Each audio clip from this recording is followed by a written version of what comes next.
yeah, they just dropped the ball so hard with this, which sucks so much because we were two of the biggest X-Men 97 glazers probably ever. We glazed it so much. We were saying this is the best Marvel thing that came out in years and all this stuff, and in the end, it kind of did feel like such a disappointment what I got. And it's so funny too because like you just said, we were talking so good about the show and saying how it just felt so different than everything else on TV at the time and what it was, and now it's just like it's just another one of these Marvel projects that we're all gonna sit there and be like, man, remember when X-Men 97 was good, you know, because it's like, damn, bro, you guys had a perfect season 1, man, and because I don't have any notes for season 1 to tell you the truth, and then now season 2 I almost didn't have notes. We just got done watching X-Men 97 Season 2's finale. Yep. And, dude, I am not impressed by the way they ended this show. I'm just going to say straight up. I was really, when the first couple episodes came out, I mean, y'all could go watch our first video we did for the first half of X-Men 97 Season 2. We were super, super hyped. Yeah. But as that second half came in, as we were getting episode by episode, my hype started to go lower and lower for this series. Bro. And the way that the end of the show just was the final nail in the coffin for I was me, going to say, bro, they already put me 6 feet under right there. Yeah, because I mean, even leading up to this, a lot of the episodes were a little bit dodgy. They kind of felt a little bit random. Yes, it was cool to see Wolverine get his adamantium claws. That was a dope little like side episode or whatever. But I think when you have a show that only has 9 episodes or whatever, you can't afford to do little side stories like that. You cannot afford to stray away from the story, let alone how amazing this storyline you guys were already going down. And then to not stick the landing. First off, let me just say this before we even start. Okay. Spoilers like a motherfucker. Yeah, we're going crazy spoilers. We are about to do super spoilers right now, so we're going to get into it. You were warned. Mm-hmm. The way that you went and built up this villain Apocalypse. Everybody already knows Apocalypse if you know the X-Men, right? He is their Doctor Doom. Yeah. He is their Thanos. He is their big bad, their final bad guy to all the mutants, right? You guys go and give him this great story where we're seeing they're basically trying to deal with 2 versions of Apocalypse. Yeah. Back in the day and in the future. Which is very interesting. All the way where Nathan is, where, you know, Apocalypse is that robot stuff, right? Well, technically, I guess 3, the present too. Oh, exactly, so it's 3 right? versions of it, 3 versions of Apocalypse that basically we got to deal with. And I thought that was so interesting of like, this guy is such a problem. In every timeline, we basically have to handle him. Yeah. Which was a great storyline. We thought that's what the whole story was going to be, that they're going to spend time in 3 different timelines. Didn't go with that. Yeah. But, bro, just to say it straight up, that felt so rushed of a season finale. I damn near wanted to just throw away my whole freaking device, bro. I was like, this is ridiculous. I thought that I was like, okay, there's going to be like another, he's going to like burst out of that crystal thing or whatever the hell. Like, we're going to get a big final boss fight, right? With the X-Men and the X-Force and all these guys versus Apocalypse, right? This is what this has been building up to, right? I thought that's what we're going to get. And then it just kind of ends with a big middle finger to me. Yep. With the adamantium claw coming out of it damn near or something. And I'm like, there's no way this is how they end X-Men 97 Season 2. And it really felt like, and this is why I think you're going to get into it. They dropped the ball with the season finale, Season 2 of X-Men 97. Yep. The original creator, I forgot bro's name. Something DeMaio. Bao DeMaio, I think. Yeah. You could tell the first half of this season was him. He had his hands on it. And he did write a bit of this show. That's why he was the executive producer. I think you can see him in the credits in the beginning of some of the episodes. You can tell he did not finish his plan. I was going to. Oh, you could tell immediately when they were like, "Oh yeah, this is where his part of in his hands have nothing to do." And this is when the what if guy comes in and starts messing things up. Oh yeah, bro. I was surprised I didn't see Sharon Carter come out that motherfucker and pop out and beat Apocalypse to end it, to save the day. I was surprised I didn't see her pop up. Yeah. Bro, freaking Captain Carter. I was actually in disbelief. I was like, okay, wait, hold on. Rogue is getting a new power. Yeah. Okay, this is going to be dope. This might be interesting. She's going to go sacrifice herself. This is going to be a crazy story, right? Yeah. And then they go, Rogue pops up. Apocalypse turns into an Apocalypse Gambit. Gambocalypse. Gambocalypse, right? Which was kind of interesting to see. And he was using like his psychic stuff still and staff. stuff. He turned into a scythe at one point, dope. which is kind of cool. But then he goes and everybody flies away. Everybody gets beat up a little bit, and there was not a real fight. And then Rogue pops up in her new freaking spiritual celestial form goes up to him smiling and said, Gambit, it's all good. I got you, baby. And share. Yeah. Sugar, my bad. Yeah, sugar. And then takes Apocalypse out of his body and puts him into a crystal and basically goes, Cable, here you go, bruh. I solved your problem for you. The thing that you've been bouncing around your whole crazy, life, and you were ready to kill the homie for. He did kill the homie. You actually did shoot the homie, by the way. The only reason why he's still alive is because Apocalypse. Yeah. And then I just go and give you the stone, and I finished your mission that you've been doing for I don't even know how long. Your whole world is destroyed and everything, and I finished it in 2 minutes. You're welcome. Yeah. Bro, what? And then they all were like this. Yeah, bro, I think they'll like this. This is how we gonna end X-Men 97, even though y'all cooked up the episode that was, I'm gonna say, on par with the Gambit's episode where he died, right? The episode where Magneto was killed, you guys go and do that, and then the very next episode is a random espionage Wolverine and Brood and stuff, which there were cool moments in that episode, but I'm like, stay with the story. It's such a crazy sidetrack. It was such a crazy sidetrack, and I'm not gonna lie, X-Men season 1 did kind of have that with the whole Professor X in space with Gladiator and stuff. They definitely did, and I get it. They're trying to go based like how they did in the 90s. Yeah, I feel that, but let's even talk about this, brother. Oh my God, the fact that when they did that, tell me you did not feel the same. Where you're like, did I miss an episode? Bro, that's what I was like. Is this like a? I really thought that I was like, okay, this is like a flashback episode. I thought I missed an episode, dog. When you talking about the Wolverine one, right? Yeah. Where he gets the adamantium claws. I thought I was like, okay, this is a flashback because the episode before that is them going into the portal. Yeah. And then this new episode is Wolverines with Morph and Sabretooth and all these other characters and stuff. And it's like, which was cool to see those characters. But I'm like, did I miss something in between these two episodes? Like, what the hell is going on? It felt so weird. Yeah. That felt so weird with them doing that, man. And like, I just think the ending was so anticlimactic. Like, super. We didn't even get a real final fight against Apocalypse. Apocalypse just pushes everyone back. Yeah. Kind of possesses everybody. And then Rogue comes in, touches him, and then boom, story's over.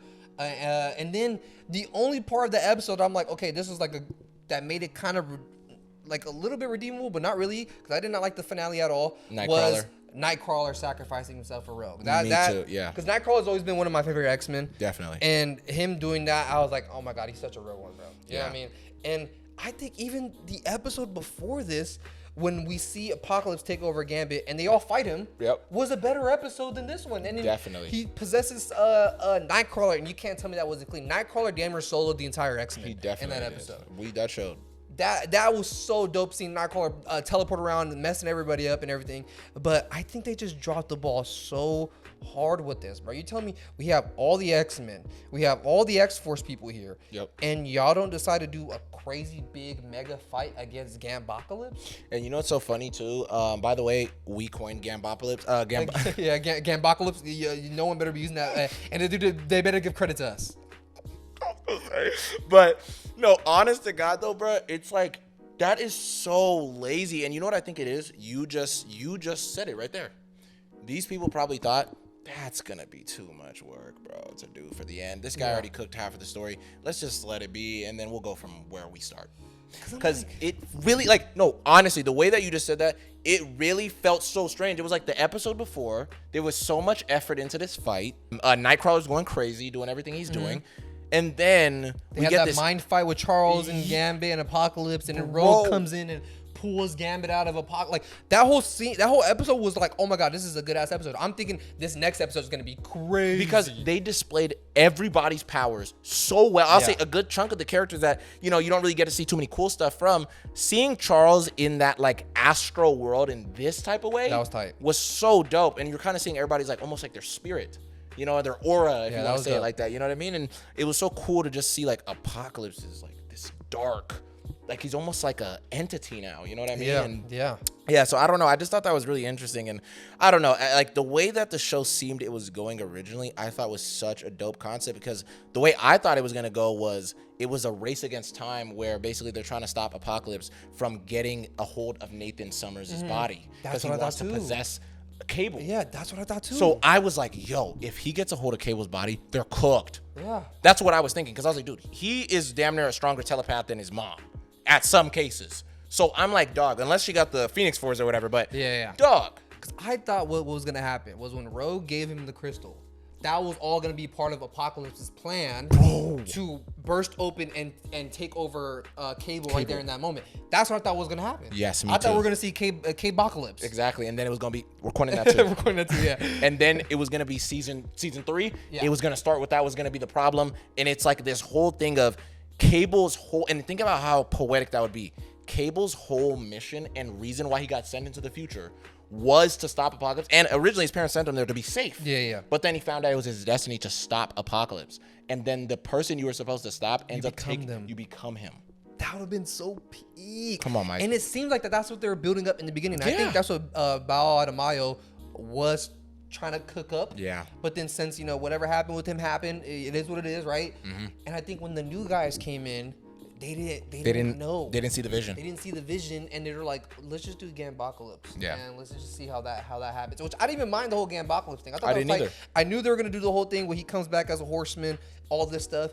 But I thought maybe they were gonna do other horsemen. Like he went back to Krakoa and got magic and got all because we had the whole thing with Colossus where he was mad and because the magic died and all that stuff. And I thought we were gonna get a whole thing with Magneto, Magic, Gambit, and all these characters that we've seen die in the show come back as horsemen. The horsemen, yeah. I thought that's what was gonna happen. Me too. But I guess not. And then they ended with a vague Mystique storyline coming in. Yeah, bro, I just didn't like that. Yeah, she kills the what's her name? Victoria or something? Yeah, she goes and kills basically the girl who runs X-Force. What's her name? Just kills her at the end. Mystique just kills her. It was off camera, so we don't know if she killed her, but she damn near killed her. It's implied. Yeah, it's very implied. Because think about it, it's like you shot her. I'm pretty sure, knowing Mystique in the comics, she is a killer. Yeah. I think they're trying to keep that storyline. And she shot her again. She shot her, yeah, exactly. And then she transformed into her. Mm-hmm. Why would you do that if you don't know you confirmed killed somebody? Yeah, that is true. You're right. So what I'm thinking is the next season, what they're gonna do is, even though I'm not excited about this because that dude Bo, he has nothing to do with it. Yeah, this next one's gonna be a dumpster fire. I'm just calling it right now. You guys heard it here first from Couch Critics. I'm just keeping it real. But yeah, bro, I just think that what they're planning on doing, they're gonna bring in Mystique, and like I said, I'm actually glad that they're going with the classic, just sleek blue skin. Thank God. Tired of the reptile looking shit. Yeah, it's terrible.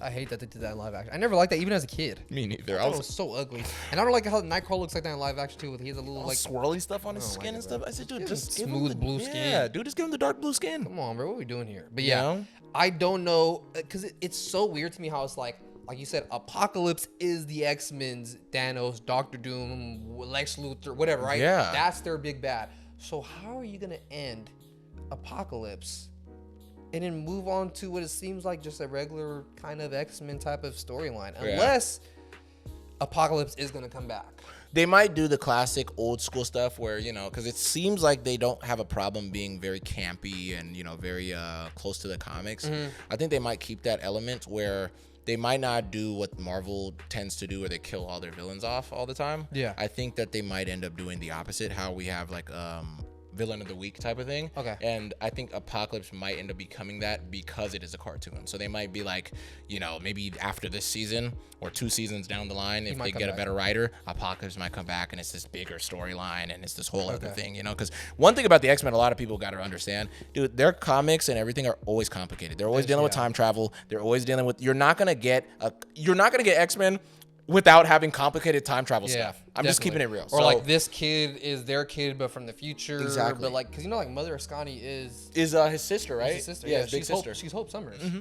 Yeah, so it's like, it's a lot of complicated stuff that happens with the X-Men timeline and the universe and all that stuff. So yeah, if they're smart, they will bring Apocalypse back later in the future in a brand new, better storyline. It just sucks that they wasted what could have been greatness with this season. No, I'm telling you, especially the way that they already had Apocalypse gearing up to be like, God. This might have been, he looked hella cool, and this might have been one of the better villain origin stories I've seen in a while, where you see him go from being En Sabanur to being Apocalypse, and you see the transition. And also the way they did it was like the X-Men were the reason why he became Apocalypse. It's literally in the hieroglyphics in the ship of them helping him get into the little celestial mouth or whatever the hell thing it was. You know what I mean? And it's like, yeah, they just dropped the ball so hard with this, which sucks so much because we were two of the biggest X-Men 97 glazers probably ever. I'm telling you, glazed it so much. We were saying this is the best Marvel thing that came out in years and all this stuff, and in the end, it kind of did feel like such a disappointment what I got. And it's so funny too because, like you just said, we were talking so good about the show and saying how it just felt so different than everything else on TV at the time. Man, what it was, and now it's just like it's just another one of these Marvel projects that we're all gonna sit there and be like, man, remember when X-Men 97 was good? You know, because it's like, damn, bro, you guys had a perfect season 1, man. And because I don't have any notes for season 1 to tell you the truth, and then now season 2, I almost didn't have notes. As the series was still going on, we kept giving them super benefits where we were like, okay, yeah, like this episode is okay, this one's all right. Okay, it seems like it's a bit of like a filler episode or something. What is this? And we kept giving them benefit. Yeah. But this is the turnout y'all give us, bro. For being fans to that level where we were just like, you know, and I'm not gonna lie, I feel like Marvel's doing this a lot to us where, you know, and this is gonna be like a random shot from the dark for DC. DC, they don't even give a damn at this point. I'm gonna be honest, I'm not even gonna say whatever, but like, you feel me? Marvel, the thing with them that is pissing me off is that it's like, we are giving y'all the benefit of the doubt every time. We don't give that to DC the same way we don't. Like, we'll see a new project come out, we'll all be like this. Oh, okay, this kind of seems a little bit interesting. Daredevil Born Again? Okay, let's check it out. And then people watch it, they're like, it's a little bit boring. And it's like, damn, bro, we keep doing this for y'all every time because of the amount of bangers you guys have dropped for the last, I don't even know how many years until you guys started with this new slate. You know what I mean? And I'm kind of just getting the same vibe with this X-Men where it's like, you guys had this great run where I haven't seen discourse and conversation about a show that was a cartoon like this in so long, let alone a Marvel project cartoon. Yeah. Because not too many people were talking about that new Spider-Man show that came out. At all. Not too many people were talking about Marvel Zombies or What If or any of those other projects like that. But this, people were talking about it. I would go on Instagram, TikTok, whatever the case may be, clips, all of that type of shit. You were seeing it get posted 24/7. Man, bro. It just sucks to see how promising this show could have been. This could have been one of the greatest projects of the MCU. Yeah. You know what I'm saying, as a whole. But I mean, I guess we'll still always have season 1, right? You know what I mean? But always have Paris. Right? Damn near, man. But let us know what you guys thought about X-Men 97 season 2. If you guys agree with us that the finale was a big flop, or if you guys think that it was actually good and you're excited to see Captain Carter come in season 3. Let us know. Like, comment, subscribe to the channel, and we'll see you guys on the next one. We'll see you guys.